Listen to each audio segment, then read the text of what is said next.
binati og minahal kong matalom nun. Okay.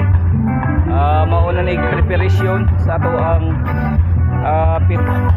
preparation sa ato ang concert sa Missing Pilimon dire sa atong lungsod. Okay. Soroy na mo dire guys.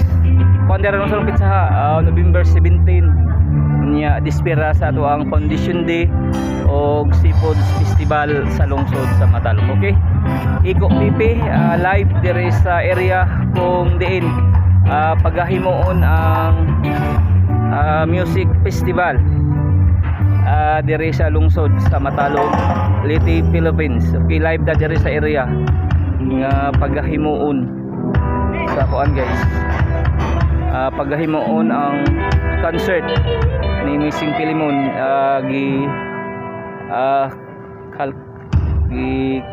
ringawan kini para sa pag-celebrate sa Foundation Day o Seafood Festival dire sa lungsod sa Matalom. Okay. Mali guys Okay. May na guys ang mga area nag-prepare pala man ni preparation man guys.